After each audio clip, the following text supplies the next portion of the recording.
السلام عليكم، ازيكم؟ عاملين ايه؟ يا رب تكونوا بخير. هنشوي النهارده حبه سمك كده، لوز اللوز. حاجه تحفه. ممكن لبعضكم يكون اول مره يشوفوا ويشوف الطريقه دي كمان. ده سمك بحر احمر. انا الصراحه كنت فاكره اسمه لحد ما جبته. بس نسيت الصراحه الاسم بتاعه، اسمه غريب شويه.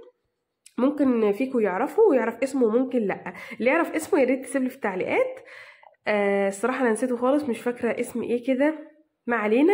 بس هو لذيذ جدا وحلو جدا. هتشوفوه دلوقتي قبل طبعا ما يستوي. هوريكم لونه عامل ازاي. عامل بجد سبحان الله الخلاق. عامل زي الحاجه الفنيه كده. ملون وفي الوان كتير.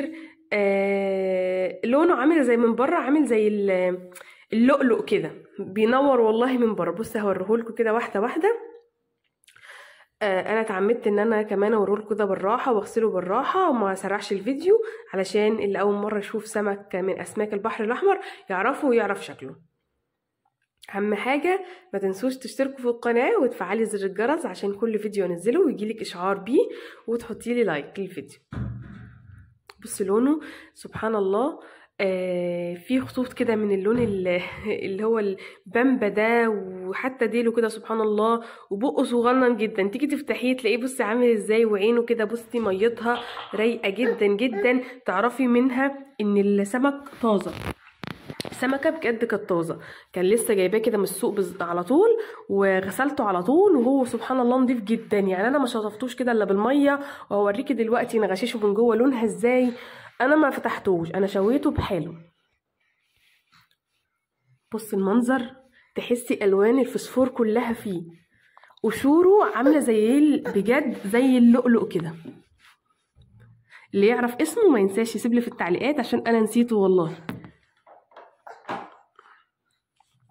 بصوا المنظر.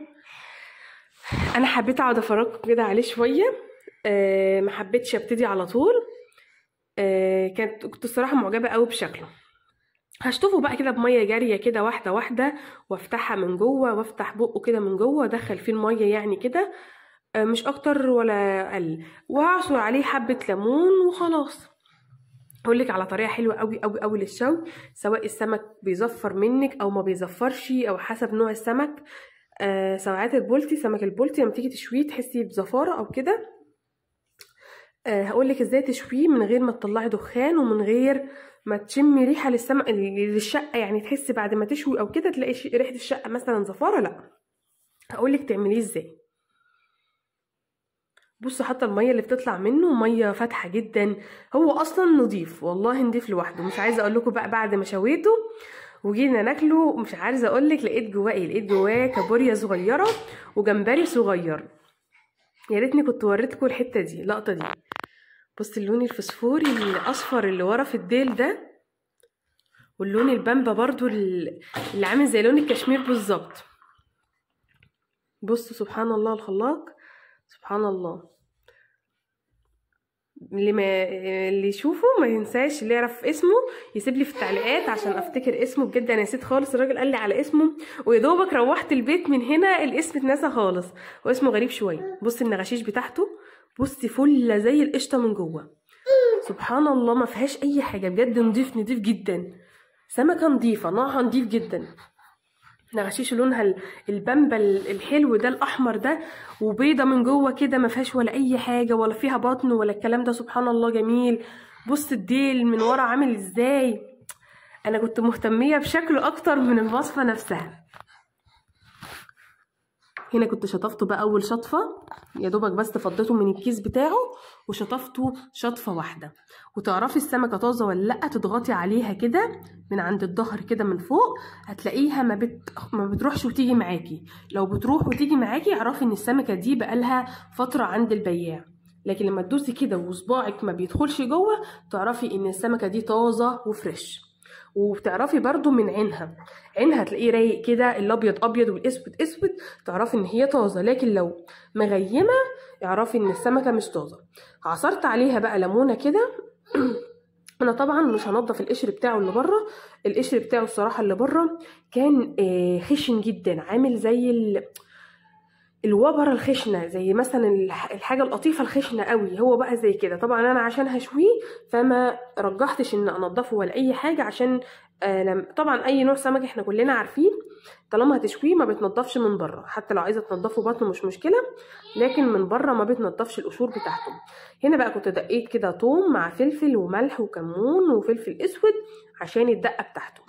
وهنا كنت خلاص شطفته تاني من الليمون، وحطيت عليه رشة الردة كده مرة واحدة وشوية ملح بس، بدل ما اقعد اعمل واحدة واحدة لا، انجزت وخلصت بسرعة.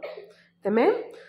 هنا بقى الصاجة دي اللي بشوي عليها هرش عليها ملح بس، ولا زيت ولا اي حاجة تانية. ليه؟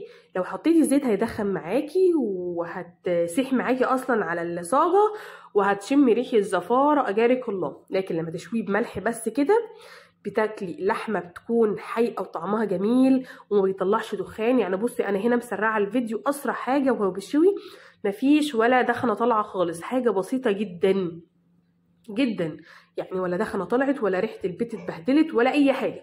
كلنا طبعا بنخاف نشوي السمك في البيت عشان الريحه والزفاره وكده، لكن لا، جربيه كده بنفس الطريقه بجد مش هتندمي ومش هتشويه بره تاني. دلوقتي بره بياخدوا على الكيلو شوي الواحد بس 15 جنيه، يعني لو هتجيبي لك 2 كيلو زي دول كده 30 جنيه شوي. طب ليه؟ انت سخني الصينيه عندك او الطاسه او الصاجه دي انا جايباها للشوي بس، وترشي عليها حبه الملح وتشوي وخلاص على كده، ولا هتبهدلي ولا هتعملي. كنت هنا بقى دي تاني رصه، الاول شلته.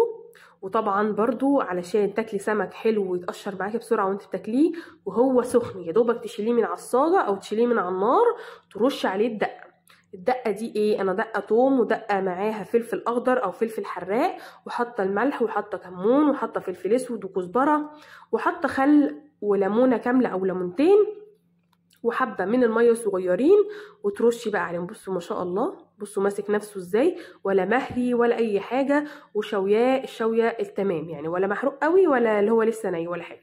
واو، بشرت جزره كده تديلي بس لون مش اكتر. وقعدت بقى ايه، اول ما لسه طلعاه من على النار رشيت عليه على طول الدقه، علشان لما تيجي تقشريه وتاكليه يتقشر معاكي بسهوله. لو حطيت الدقه بعد ما يبرد الجلد هيلزق في اللحم. تمام. وطبعا زي ما انت شفتي انا ما قعدتش احط واحده واحده كده في الرده. زي ما انت شفتي هو طبعا بيكون مندي من الغسيل، السمكيه بتكون منديه، رشيت عليه كده كله مع بعض حبه الرده وحبه ملح. الملح برضو بيكون ليه عامل اساسي جدا في الطعم من جوه، طعمه الداخلي طعم اللحمه. وبس يا ستي، وقعدت ارص واحده واحده بدل ما اقعد يعني ابدر واحده واحده، فهماني؟ عملته كله مع بعض. مفيش اسهل من كده سمك. وجربوه بالطريقه دي. لو بتخافي من تدخينه الشقه والريحه بجد مش هتسيبي بعد كده الطريقه دي ومش هتشويه تاني بره. اهم حاجه ما تنسيش اللايك والاشتراك وتفعلي زر الجرس. والسلام عليكم ورحمه الله وبركاته.